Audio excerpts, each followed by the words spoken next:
Cancer, tignan natin kung ano ang kapalaran mo ngayon. Keep in mind po na ito ay general reading lamang, so hindi lahat ay makaka-relate, so be open-minded. Kung meron po kayong mga katanungan na gustong mabigyan ng sagot, naguguluhan na kayo, ayan, gusto niyo may malaman na specific, gusto niyo malaman kung ano bang mga specific na mangyayari sa inyo, sa loob ng isang buwan, ayan, pwede po kayong magpa-private reading. So, message niyo lang po ako nandyan sa ating description box yung ating email at saka yung ating Facebook page. Pero siguro, dahil yung iba sa inyo, hindi nyo nakikita yon, ilalagay ko na lang sa, siguro ipipin ko na lang siya sa comment section para mabilis nyo pong makita. Okay?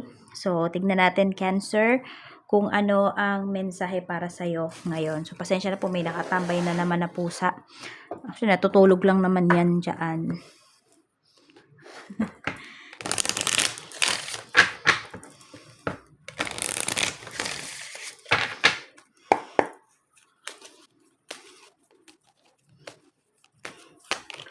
We have friendship. Meron tayong beauty. Oh, may mga naiingit sa'yo dito mga ano mo, mga friends mo. Ayan, or pwedeng meron dito magpapasalon ba kayo, magkikita-kita kayo ng mga friends mo. Okay, alam mo meron ditong nilalayo yung spirit guides mo or may mga tinatanggal si universe na mga kaibigan sa life mo, Cancer. Kasi, ayun, pwedeng hindi na sila relevant sa life mo. Ganun talaga, no? I mean, pwede kasi meron dito pinaplastic ka na ng mga friends mo na to. Kaya pwedeng yung iba sa inyo, kayo na din talaga yung umiiwas sa kanila. Or kung nafe-feel mo naman na may umiiwas sa'yo dito na friend ko, no, is, yun po, hindi mo talaga sila totoong kaibigan. So, hayaan mo lang, let go mo lang. Mag-focus ka dito sa beauty mo, sa your own beauty. Ayan. Tignan natin. Some of you, nakikita ko dito, yung spirit guide nyo, makikita nyo sa salamin. Try nyo sa madilim, no? Tapos, open nyo yung, open nyo yung camera ng phone nyo. Open nyo yung flash.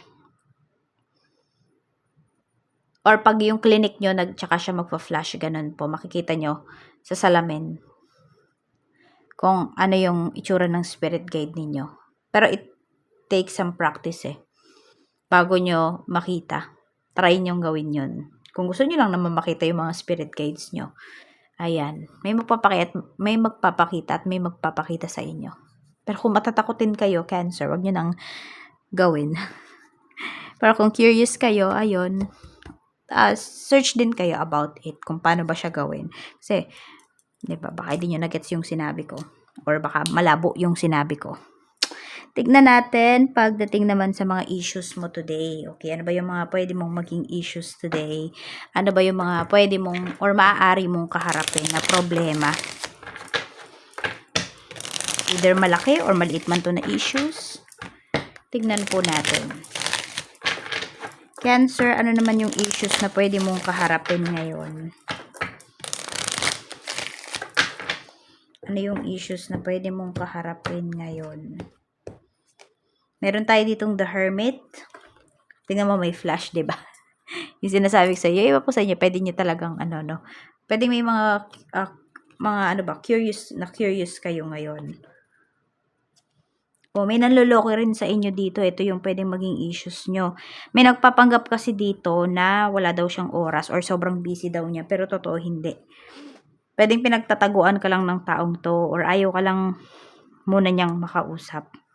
Maging issue to sa'yo kasi pwedeng malaman mo. Kunwari, sinabi niya, busy siya, nasa trabaho siya, pero yung pala, nag-online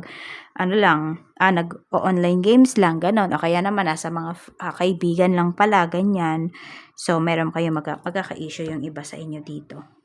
Pwedeng ito ay kapatid mo, pwedeng ito ay katrabaho mo, pwedeng ito ay asawa mo. So, tignan po natin, pagdating naman sa love life, kuha tayo dito ng mensahe. Sabi ko, natutulog yung pusa na ito Pero biglang gumising. Naingayon siguro sa pag-shuffle ng cards. Kita niyo ba yung face niya? Ayan. Niloloko ko na pusa. Yan, si Demi yan. Demi girl. Uy, Demi. Ay, ayaw pakita ang face ng pusa. Ay, tama na. Tama na yan. Tama na ang paglalambing. Tama na ang paglalaro. Magbibideo na. Tama na yan. Uy. Harot-harot ng pusa. Sige, tignan natin kung ano ba yung mensahe. Ayan, love message para sa'yo.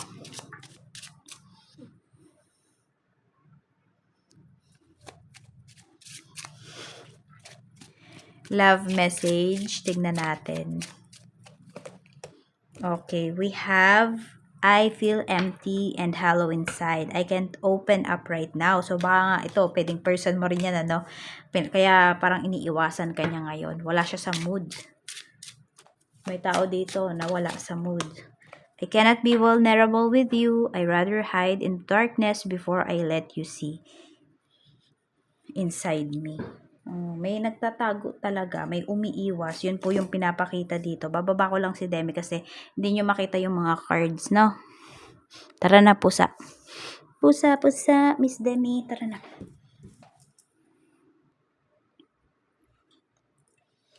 So, ayan. Ayusin lang muna natin.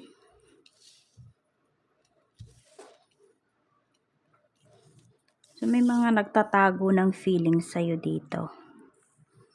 Either karelasyon mo to, romantic relationship, or family members. Pero even dito sa love life mo, meron din dito mailap. In short, mailap itong person mo ngayon.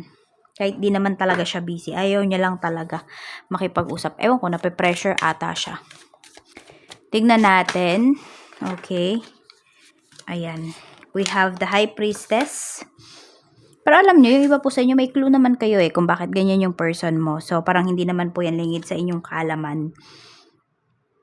Sabihin natin, alam niyo yung issues. Ayaw niya lang talaga makipag-usap. Parang kahit ano yung sabihin po ninyo, hindi talaga siya nagsasalita. You have temperance. So, need nyo pang habaan yung inyong pasensya sa kanya. Kasi pag hindi, nako, bibitaw na lang kayo dito. Oo. So, ayun nga po, yung person mo, tahimik. Parang hindi siya makabasag pinggan ngayon. Pero wag nyo din naman sagarin yung pagiging tahimik niya. Diba, wag nyo kulitin kasi baka naman biglang sumabog yung person mo. Tignan natin, pagdating naman sa health, kamusta? Spirit guide, kamusta naman po sa health? Ayan, ganito lang sinasabi sa inyo dito. Kung hindi talaga ready makipag-usap sa iyo yung person mo, asikasuhin mo muna sarili mo. Intindihin mo muna yung sarili mo. Tignan natin. Sa health naman, we have King of Wands, more on yung iba sa inyo, Cancer, more on sa paa. Yan, sa paa hanggang dito. Ayan. Or siguro nga dito, balikat hanggang tuhod, yung iba po sa inyo, yan yung nararamdaman ninyo na sakit. Meron tuloy hindi makatulog. We have the Sun, parang yun nga, inumaga na. Yun, yung parang nararamdaman nyo talaga is discomfort. Parang di kayo makatulog. Umaga na, wala, puyat lagi yung iba sa inyo. Di ko alam kung may insomnia ba kayo. Pero yung iba po, ayan, more on sa balat din. Meron ako nakikita dito, kaya need ninyong magpa-araw. Yun yung pinapakita rito pagdating sa health mo. Some of you talaga, meron kayong dinaramdam. Parang ano siya, ewan ko kung tuwing gabi ba siya umaatake. Yung nararamdaman ninyo na discomfort, na mga, kung ano man nararamdaman ninyo, na hindi maganda sa inyong katawan. Gabi siya umaatake. So, magpa-check up na po kayo. Para mabigyan niya ng solusyon, mabigyan ng lunas. Okay, yan lang po ang mensahe para sa'yo, Cancer. Ingat ka po always, and maraming salamat sa lagi mong pagbisita dito sa ating channel.